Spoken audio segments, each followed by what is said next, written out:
Hey guys, I'm Greg. Welcome to Gregsbeerreviews today. Let's go see what's in the fridge today, guys.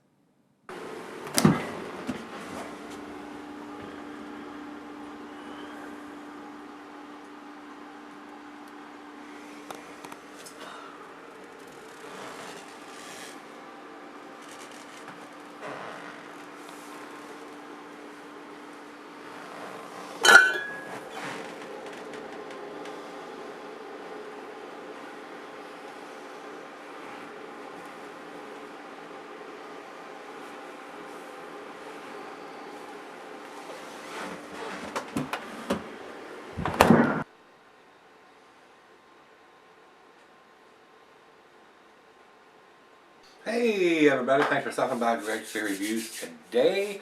Today's beer comes from Hardywood Park Craft Brewery. They're out of Richmond, Virginia, about 3 hours up the road here from where I'm at. These beers are not cheap, guys, even though they're only 3 hours up the road. All their bourbon barrel series stuff is rather on the pricey side considering the distribution. It doesn't have to come that far, but they are pricey. And this is a big bottle. It's a 750 corked and caged, but they they know they make some good stuff and they price it accordingly too, guys. Their gingerbread stout is awesome. It is very, very delicious. I have not had this one before, I don't think, so this is their Bourbon Barrel Barleywine Ale. This comes in at 13.3%. Says here the IBUs are 55. I didn't see it on the bottle. This is a 2015 edition. It does have that on the label. I don't think they're dating the bottle anywhere else other than what's written on the label. So, commercial description says, a sipping beer to the core. Barley wine by itself is a traditional British digestive. After months of maturation in bourbon barrels, our barley wine mellows thoroughly with a luxuriously rich mouthfeel and a soft, rounded finish. Caramel malt shine through on this copper-hued ale with hints of vanilla imparted by toasted oak barrels, making bourbon barrel barley wine a decadent accompaniment to sweets or dessert all by itself. I would think so. It being 13.3%.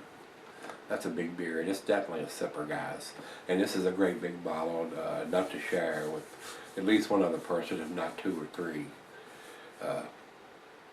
The food products for this beer says here, cheese is a sharp blue cheddar, your more pungent cheeses, Gorgonzola Limburger, glassware pint bacchanalic tumbler, snifter, oversized wine glass, my favorite glass here, and can be sold up for long periods, guys. So 13.3%, this beer keep 10, 15, 20 years probably. So I don't think there's anything else we need to talk about. So without further ado, let's get the cork and the cage off of this. See if I can got enough strength to get the cork out of this bad boy.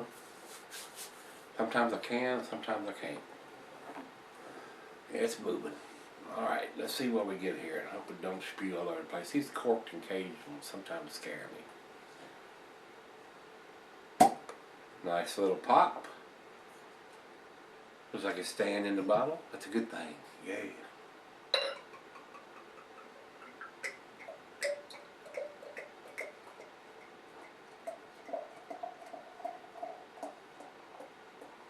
Pouring it kind of aggressive here. Alright. Ooh, I'm getting the bourbon from here. Very nice. About 2 fingers ahead on that aggressive pour. Over to the light, it is a muddy brown color, guys. I can see that through the thin part of the glass down here, through the big part of the bulb. It looks like it's between a brown and a ruby red.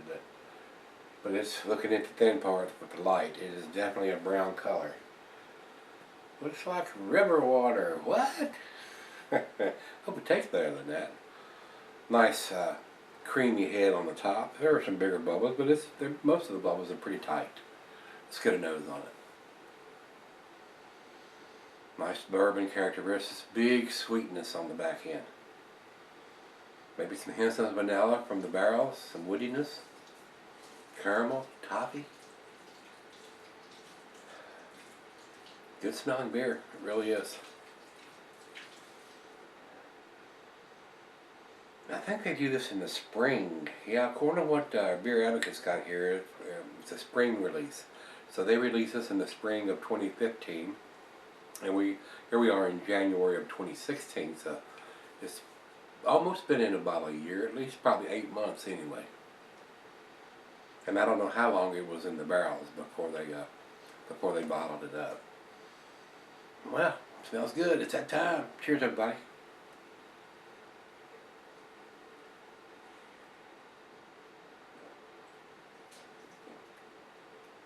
Oh yeah.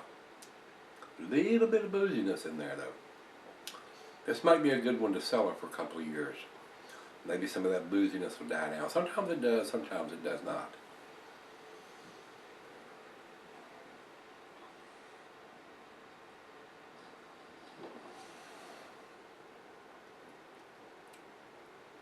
But bourbon is definitely there, guys. Big bourbon notes. Nice sweetness, caramel, toffee. Maybe some slight hints of dark fruit, vanilla. Sometimes a little bit of coconut, slight twinge of some coconut in there with the vanilla. Very big beer though, very big.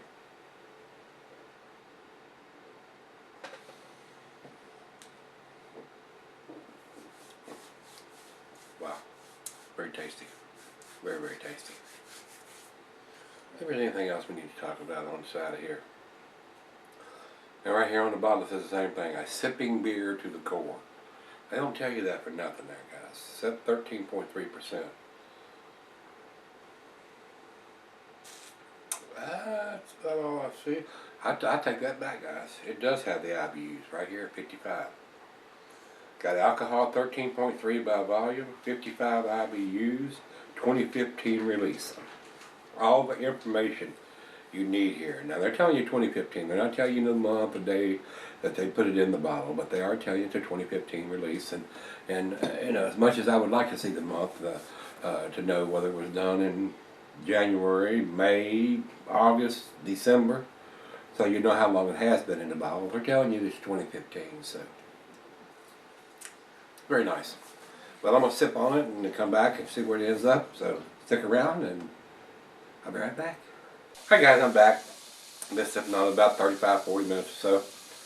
Very nice representation of what a bourbon barrel barley wine should be. IBUs on the label, the vintage is on the label, the ABV is on the label. All the information you need for this style of beer. I'd like to see the month, but for 13.3%, it's really not that critical. All the rest of the information is right on the label. It's not stamped on the bottle where you can't read it when the beer is in there, or can't find it, or be smeared off, or something like that. Very nice sipper. Very nice beer to finish up the evening with, which is what I'm doing here, final beer of the evening. Very nice. Got the nice vanilla notes in there from the barrel, a little bit, just a hint of some coconut in there, toffee, caramel. The bourbon, like I said, is definitely there. Very nice. Nice sweetness on the back end. Not overly sweet. The bourbon has subsided just a little bit now that it's warmed up to room temperature. Very nice. Very, very nice. And these guys, like I said, are in Virginia, about 3 hours up the road here. So very, very nice done. Like I said earlier, this is not a cheap beer. This is a fairly pricey beer. It's I don't remember what I paid for it, but I'm thinking this is a $13 to $15 bottle of beer. Maybe a little bit more than that, maybe even been closer to $20. But it's a big bottle. It's a 750 milliliter. It's definitely enough to share. You wouldn't want to drink all this by yourself. You'd definitely have your buzz going on if you did. Final chug.